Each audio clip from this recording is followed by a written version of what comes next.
Bismillahirrahmanirrahim. Assalamualaikum warahmatullahi wabarakatuh. Berjumpa lagi di channel belajar bersama Pak Guru Yasin, channel yang akan membahas seputar pendidikan profesi guru dalam jabatan, terutama di wilayah Kementerian Agama. Pada kesempatan ini saya akan melanjutkan pembahasan soal Pretest PPG PAI berdasarkan kisi-kisi Pretest PPG tahun 2022 pada materi pedagogik kisi-kisi nomor 90 sampai 100. Bapak Ibu yang baru mengenal channel belajar bersama Pak Guru Yasin ini, silahkan bisa dilihat video-video yang sudah saya bagikan di channel ini. Semoga bisa bermanfaat buat Bapak Ibu semuanya, baik yang akan melaksanakan Pretest PPG PAI maupun yang sedang melaksanakan PPG PAI.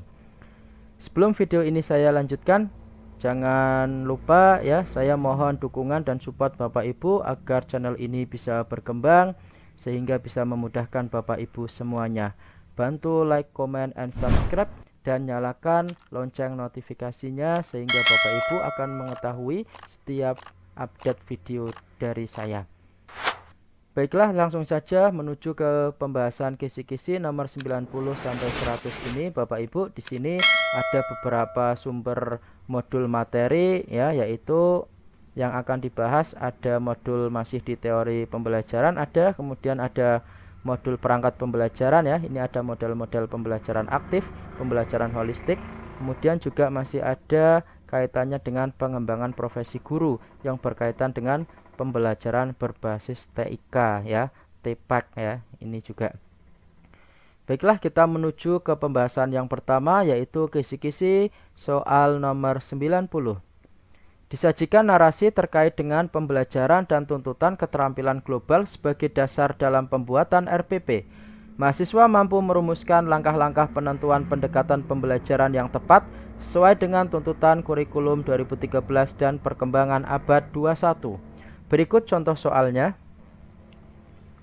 Dalam mengawali pelajarannya, Pak Ali merumuskan pertanyaan, mengumpulkan data informasi dengan berbagai teknik, mengasosiasi atau menganalisis atau mengolah data informasi dan menarik kesimpulan, serta mengkomunikasikan hasil yang terdiri dari kesimpulan untuk memperoleh pengetahuan, keterampilan, dan sikap. Langkah yang dilakukan Pak Ali itu merupakan bagian dari pendekatan pembelajaran. A. Portofolio, B. Scientific, C. Penemuan, D. Autentik. Di sini Bapak Ibu, saya akan langsung memberikan jawabannya, yaitu pendekatan pembelajaran saintifik ya. Untuk lebih meyakinkan Bapak Ibu, di sini akan saya berikan pembahasannya. Dalam proses pembelajaran kurikulum 2013 menggunakan pendekatan saintifik ini ya Bapak Ibu ya. Artinya, pembelajaran yang logis berbasis pada fakta, data, atau fenomena yang dapat dijelaskan dengan logika atau penalaran tertentu, bukan sebatas kira-kira, khayalan, legenda, atau dongeng semata. Kemudian di sini juga dijelaskan, berdasarkan Permendikbud nomor 81A tahun 2013 tentang implementasi kurikulum 2013, dijelaskan bahwa langkah-langkah pembelajaran dengan menggunakan pendekatan ilmiah ini ada 5 ya, Diawali dengan kegiatan mengawati, yang kedua menanya ya atau mengajukan pertanyaan, kemudian yang ketiga mengumpulkan informasi atau melakukan eksperimen, yang keempat mengasosiasi atau mengolah informasi, dan yang kelima mengkomunikasikan. Ini merupakan langkah-langkah ya pendekatan saintifik pada kurikulum 2013. Jadi yang tadi jawabannya adalah saintifik ya Bapak Ibu. Lanjut ke contoh lain masih di kisi-kisi yang sama, yaitu nomor 90. Bu Rini membelajarkan pembiasaan sifat bijaksana dengan membimbing peserta didik untuk menyusun cerita yang bertema dampak positif perilaku bijaksana. Kemudian mereka secara berkelompok mendiskusikannya. Deskripsi tersebut menggambarkan pendekatan pembelajaran yang tepat sesuai dengan tuntutan kurikulum 2013 dan perkembangan abad 21, yaitu A. Discovery learning, B. Project based learning, C. Problem based learning, D. Contextual teaching and learning. Bapak Ibu, di sini diharapkan Bapak Ibu bisa mengidentifikasi ya, ini masuk pendekatan pembelajaran apa ya, model pendekatan pembelajaran abad 21 yang mana. Di sini ada ya dipaparkan seorang guru yang bernama Burini membelajarkan pembiasaan sifat bijaksana ya. Kuncinya di sini pembiasaan sifat bijaksana dengan membimbing peserta didik untuk menyusun cerita yang bertema ini ya, dampak positif perilaku bijaksana. Kemudian mereka secara berkelompok mendiskusikannya. Di sini Bapak Ibu, di antara beberapa pendekatan atau model pembelajaran di sini yang paling tepat yaitu yang D, contextual teaching and learning ya. Karena di sini kaitannya dengan ya pembelajaran yang berhubungan dengan pembiasaan atau kehidupan sehari-hari ya. Untuk lebih jelasnya saya akan paparkan pembahasannya. Apa itu CTL atau pembelajaran kontekstual?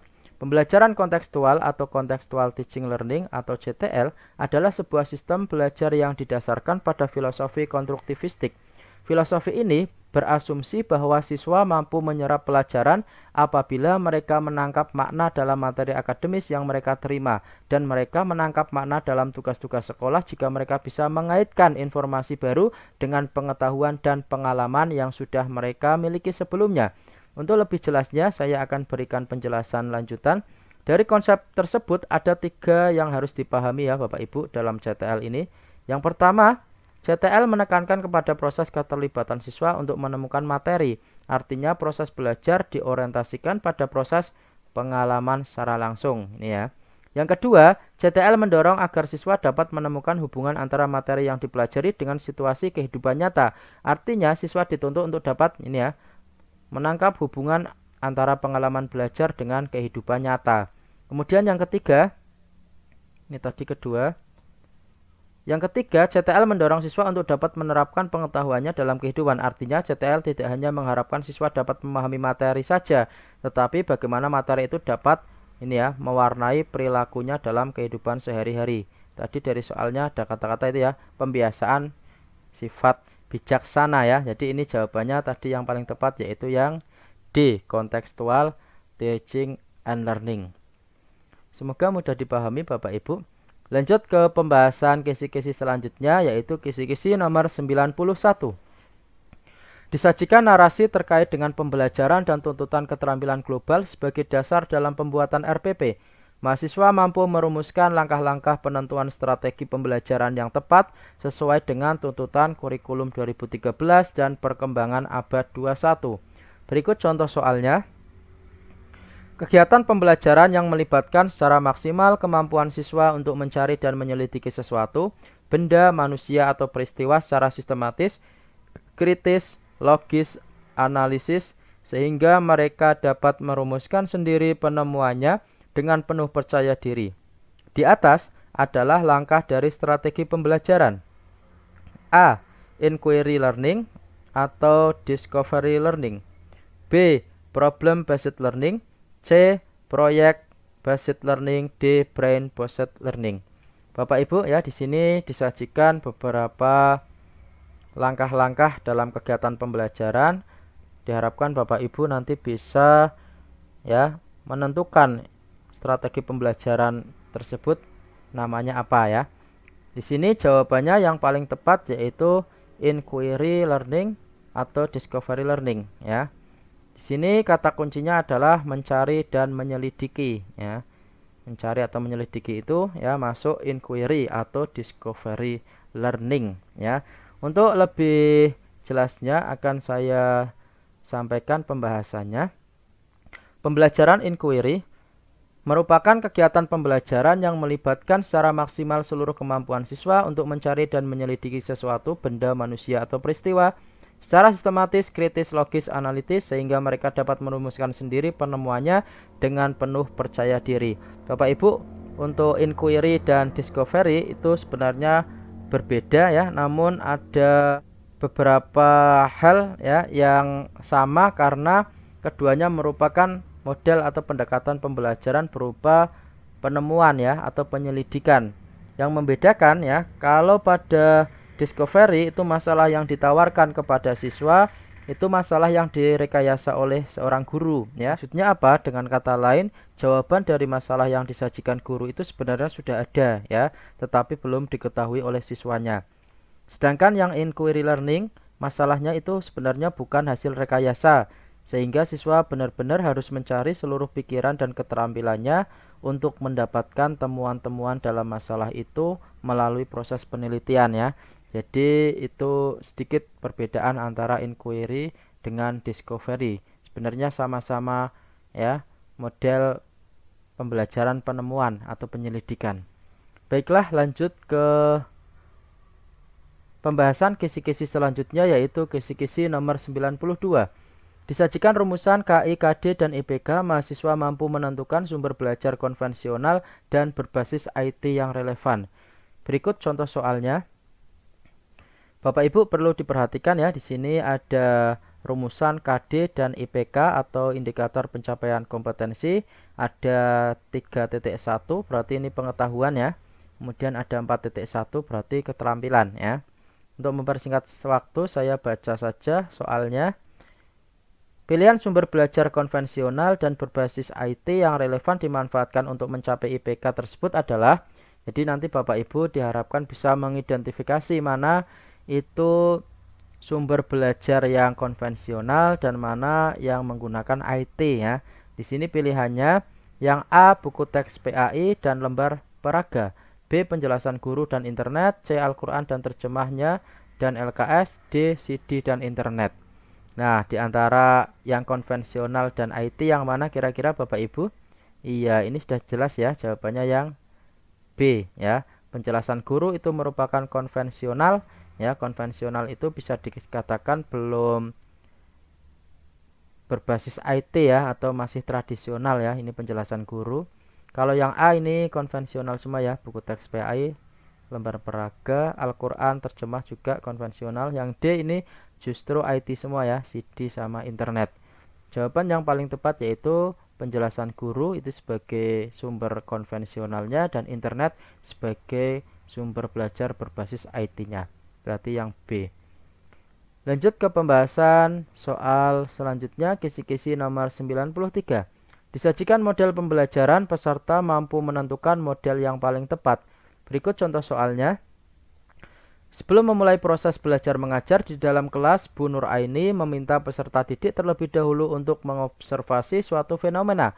Kemudian peserta didik diminta mencatat masalah-masalah yang muncul. Setelah itu peserta didik dirangsang untuk berpikir kritis dalam memecahkan masalah yang ada. Sementara itu, Bu Nur Aini mengarahkan peserta didik untuk bertanya, membuktikan asumsi, dan mendengarkan pendapat yang berbeda dari mereka. Kegiatan yang dilakukan Bu Nur Aini tersebut mengisyaratkan implementasi model pembelajaran A, inquiry learning, B, problem based learning, C, project based learning, D, discovery learning. Bapak Ibu, pada kisi-kisi yang ke-93 ini nanti akan disajikan ya model pembelajaran ya. Nah, di sini pertanyaannya disajikan sebuah gambaran ya, Bu Nur Aini. Kira-kira ini model pembelajaran yang dilakukan Bu Nur Aini yang mana ya? Di sini ada kata kuncinya Bapak Ibu ya, yaitu mencatat masalah-masalah ini ya. Nah, mencatat masalah-masalah yang muncul, kemudian memecahkan masalah ya. Di sini jawabannya apa kira-kira Bapak Ibu? Iya, jawabannya yaitu yang problem based learning ya. Pembelajaran berbasis masalah. Berikut untuk pembahasannya. Pembelajaran berbasis masalah atau problem based learning merupakan sebuah model pembelajaran yang menyajikan berbagai permasalahan nyata dalam kehidupan sehari-hari peserta didik, bersifat kontekstual sehingga merangsang peserta didik untuk belajar ya. Jadi tadi jawabannya yang paling tepat yaitu yang PBL. Lanjut ke kisi-kisi yang masih sama 93. Contoh soal lain. Perhatikan langkah-langkah kegiatan pembelajaran berikut ini. 1. Orientasi siswa pada masalah. 2. Mengorganisasi siswa dalam belajar. 3. Membimbing penyelidikan siswa secara mandiri atau kelompok. 4. Mengembangkan dan menyajikan hasil karya. 5. Menganalisis dan mengevaluasi proses pemecahan masalah.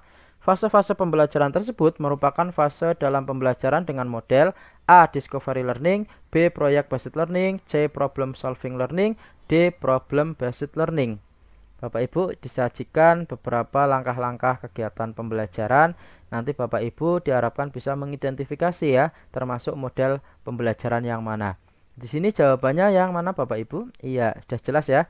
Ada kata-kata orientasi siswa pada masalah, berarti yang berbasis masalah, yaitu yang E ya. Ini salah satu untuk indikator ya untuk menjawabnya.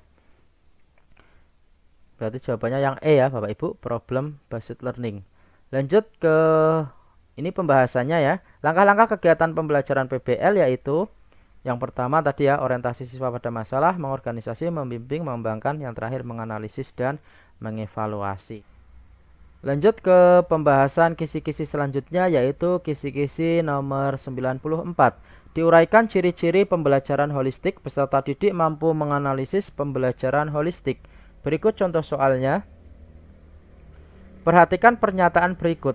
1. Memelihara perkembangan peserta didik yang terfokus pada intelektual, emosional, sosial, fisik, kreativitas, atau intuitif, estetika, dan spiritual.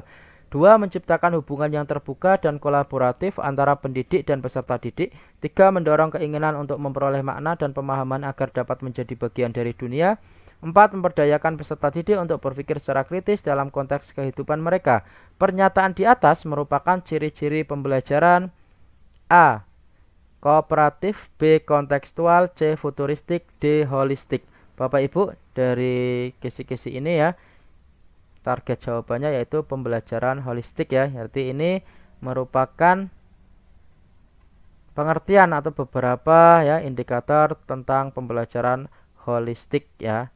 Yaitu yang pertama ini memelihara perkembangan peserta didik yang terfokus pada intelektual, menciptakan hubungan yang terbuka ya, dan seterusnya. Ini termasuk dari pembelajaran holistik. Berikut untuk lebih meyakinkan pembahasannya. Sedangkan Miller ya, berarti ada tokoh yang mengartikan tentang pembelajaran holistik ini. Ini yang kedua yaitu tokohnya Miller. Sedangkan Miller mengungkapkan karakteristik pembelajaran holistik sebagai berikutnya. Ini ya tadi ya. Yang pertama, pendidikan holistik memelihara perkembangan peserta didik yang terfokus pada intelektual, emosional, sosial, fisik gitu ya.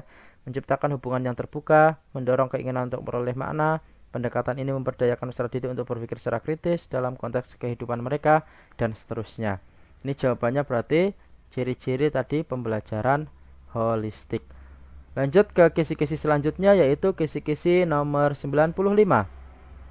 Disajikan konsep pembelajaran kontekstual dan futuristik, peserta didik mampu membedakan konsep keduanya. Berikut contoh soalnya. Bu Maryam melaksanakan pembelajaran dengan memanfaatkan berbagai sumber dan media pembelajaran yang ada di lingkungan sekitar. Sedangkan Bu Aminah melaksanakan pembelajaran memanfaatkan teknologi informasi dan komunikasi sebagai sumber dan media pembelajaran. Secara konseptual, di antara Bu Maryam dan Bu Aminah, ada yang melaksanakan pembelajaran konseptual, ada juga yang futuristik. Pernyataan berikut yang benar adalah A. Bu Maryam dan Bu Aminah memadukan pendekatan futuristik dan kontekstual. B. Bu Maryam menggunakan pendekatan kontekstual, sedangkan Bu Aminah menggunakan pendekatan futuristik. C. Bu Maryam dan Bu Aminah menggunakan pendekatan kontekstual. D. Bu Maryam menggunakan pendekatan futuristik, sedangkan Bu Aminah menggunakan pendekatan kontekstual. Bapak Ibu, di sini harus benar-benar jeli ya. Ada disajikan dua orang guru ya, menerapkan metode atau strategi atau model pembelajaran yang berbeda ya. Di sini Bapak Ibu harapannya bisa membedakan. Di sini kata kuncinya. Yang pertama, Bu Maryam melaksanakan pembelajaran dengan memanfaatkan berbagai sumber dan media pembelajaran yang ada di lingkungan sekitar ya. Berarti ini lebih ke kontekstual ya. Sedangkan Bu Aminah, nah ini ya, memanfaatkan teknologi, berarti yang futuristik ya Bapak Ibu. Futuristik itu lebih ke kemajuan IT ya, pembelajaran untuk masa depan ini ya. Berarti jawabannya yang mana yang paling tepat? Iya, yang B ya, Bu Maryam menggunakan pendekatan kontekstual, sedangkan Aminah atau Bu Aminah menggunakan pendekatan futuristik. Jangan terbalik ya Bapak Ibu. Berikut pembahasannya. Pembelajaran kontekstual merupakan pembelajaran yang mengaitkan materi pembelajaran dengan konteks dunia nyata yang dihadapi siswa sehari-hari, baik dalam lingkungan keluarga, masyarakat, alam sekitar ya. Sedangkan pembelajaran futuristik, pembelajaran masa depan ya, tren pembelajaran ini. Itu sedikit untuk penjelasan pembahasannya. Lanjut ke pembahasan kisi-kisi selanjutnya, yaitu kisi-kisi nomor 96. Disajikan RPP yang memanfaatkan teknologi dan media informasi abad 21, peserta mampu menemukan RPP yang paling tepat. Berikut contoh soalnya. Pak Hamid melakukan kegiatan belajar yang mengikuti perkembangan teknologi informasi, menuntut adanya pembelajaran online di samping pembelajaran tatap muka.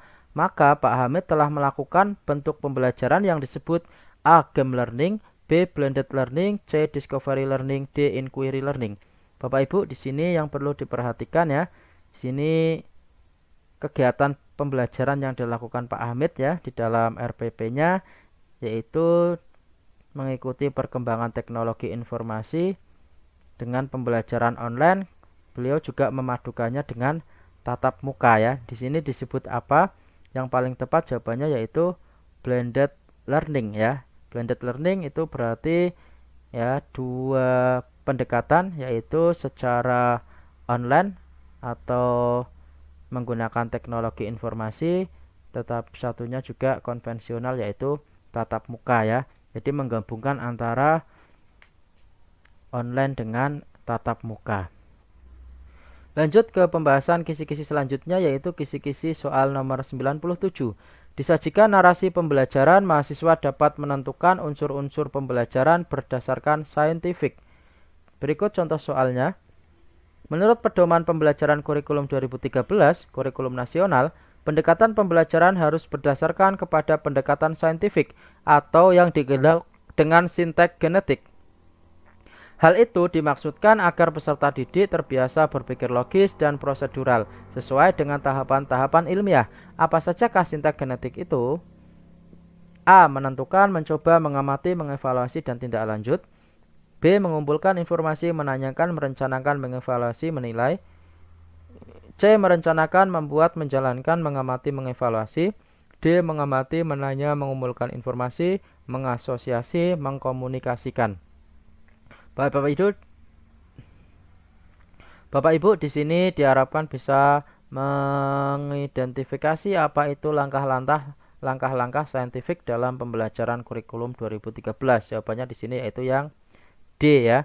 Ada 5 langkah, yaitu mengamati, menanya, mengumpulkan informasi, mengasosiasi, dan mengkomunikasikan ya. Berikut untuk pembahasannya. Ini ada 5 tadi ya.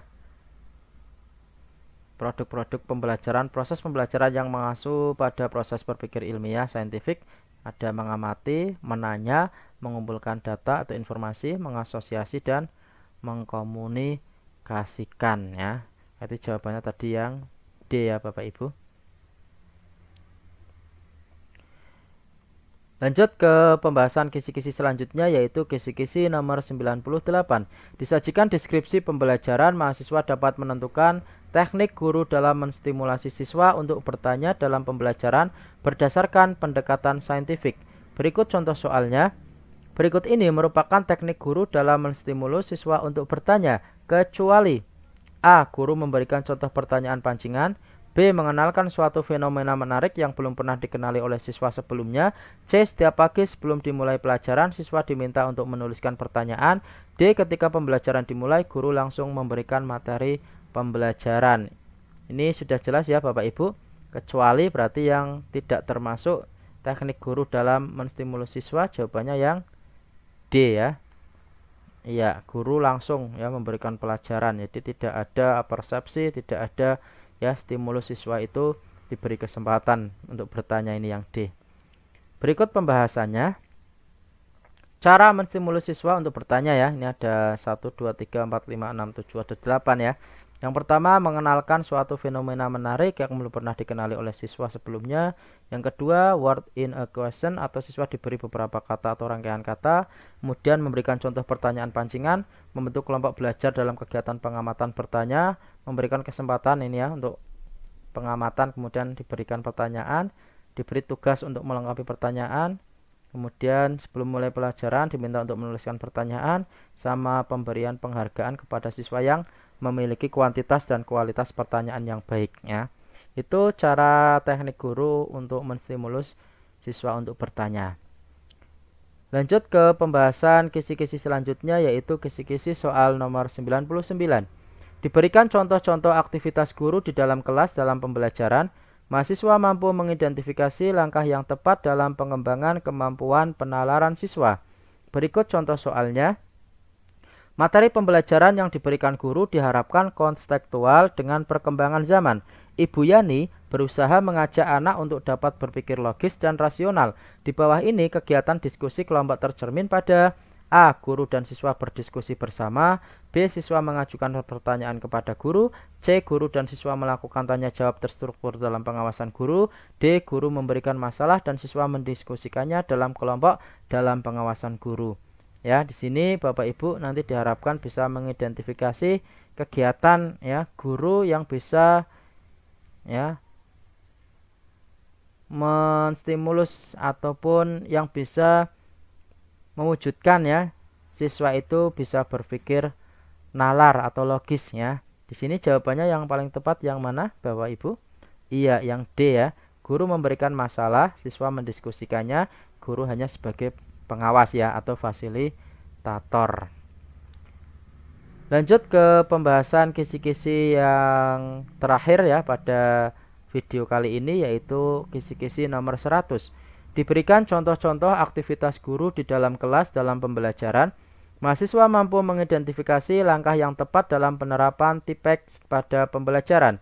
Berikut contoh soalnya. Ini ya ada soal. Gambar tempat bersejarah, video peristiwa kerasulan Nabi Muhammad, kartu nama berisi nama tempat dan peristiwa kerasulan, peta atau globe, buku pengayaan terkait ayat dan hadis terkait kerasulan Nabi, buku teks atau LKS. Media yang memperjelas penyajian dan mengatasi keterbatasan ruang, waktu, dan daya indera ditunjukkan nomor ya. Ini soalnya sudah jelas Bapak Ibu. Di sini cari yang TPEX ya. Video bisa ya. Ini peta juga bisa untuk menyederhanakan. Jawabannya yang mana Bapak Ibu? Iya, 2, 3, dan 4. Demikian untuk pembahasan kisi-kisi soal materi pedagogik pada kisi-kisi soal yang nomor 90 sampai 100.